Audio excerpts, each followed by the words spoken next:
할렐루야. 2025년 9월 1일 월요일입니다. 오늘 우리가 볼 아침을 여는 큐티 본문은 신명기 5장 22절에서 33절까지 말씀을 함께 묵상합니다. 탈무드에 이런 말이 있습니다. 사람에게 입은 하나고 귀는 둘이다. 말하기보다 듣기를 두 배를 더하라는 뜻입니다. 참 맞는 말이지만 솔직히 듣는 게 쉽지가 않습니다. 때로는 상대가 하는 말이 도저히 이해가 되지 않거나 내 생각과 다를 때는 그냥 흘려버리고 싶을 때가 있습니다. 듣고 또 그 말대로 행동하는 건 더 어렵다라는 것이죠. 이스라엘 백성들도 그랬습니다. 하나님의 말씀을 듣는 것보다 자기의 생각을 말하고 자기의 방식대로 살고 싶어 했습니다. 필요할 때는 하나님을 찾지만 하나님이 원하실 때는 외면했습니다.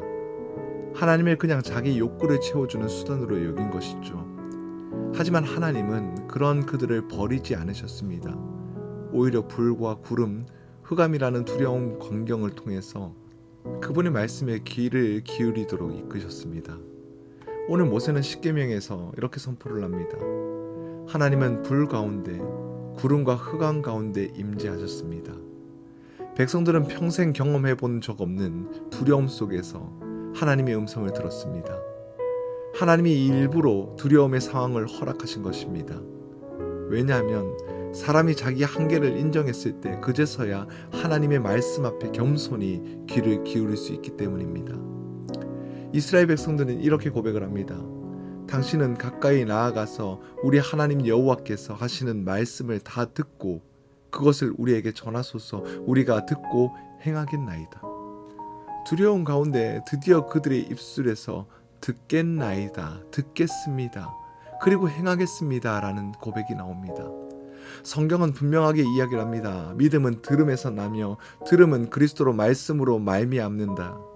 하나님의 백성들은 먼저 들어야 하는 겁니다. 세상의 소리에 귀를 기울이지 않고 하나님 말씀에 귀를 기울이는 모습들이 필요하다는 겁니다. 그런데 듣는 것으로 끝나면 아무런 변화가 없겠죠. 듣고 그 말씀을 행해야 하는 것입니다. 그래서 본문 마지막 절은 이렇게 강조를 하는 것이죠. 너희 하나님 여호와께서 너희에게 명하신 모든 도를 행하라. 그리하면 너희가 살 것이요 복이 너희에게 있을 것이며 너희는 날이 길리라. 하나님은 우리를 무겁게 하려고 말씀을 주신 게 아니었습니다. 오히려 그 말씀대로 살아갔을 때 살게 되고 복을 누리게 된다라고 약속하십니다. 사랑하는 여러분, 오늘 우리는 어떤 말씀을 듣고 있으십니까? 세상의 소리가 너무 커서 하나님의 말씀에 뒷전이 되지 않습니까? 말씀을 듣는 자리에 멈춰서지 말고 말씀대로 행하는 삶까지 우리가 나아가야 할 것입니다. 그것이 하나님이 우리에게 원하시는 길이고 복된 길입니다. 오늘 저와 우리 성도님들이 이러한 결단이 있었으면 좋겠습니다. 나는 세상의 소리보다 하나님의 말씀에 귀를 기울이겠습니다.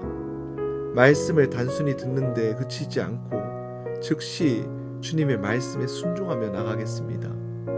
말씀대로 행하는 삶을 통해서 하나님이 약속하신 복을 날마다 누리겠습니다. 세상은 자기 목소리를 크게 내지만 우리는 하나님의 말씀을 듣고 그 말씀대로 행하는 자들입니다. 그것이 바로 하나님의 백성의 정체성입니다. 오늘 그 정체성을 지키며 날마다 승리하는 저와 우리 성도님들이 되길 소망합니다. 함께 기도하겠습니다. 사랑이 많으신 하나님, 저의 귀가 세상 소리만 열려 있지는 않게 하여 주시옵소서. 하나님 말씀에 귀를 기울이게 하고 말씀을 듣는데 멈춰서지 않게 하시고 삶 속에서 말씀대로 행하게 하여 주시옵소서. 그리하여서 주님께 약속하신 복을 날마다 누리며 하나님의 자녀로 정체성을 회복하게 하여 주시옵소서. 감사드리며 우리 주 예수 그리스도의 이름으로 간절히 기도드립니다.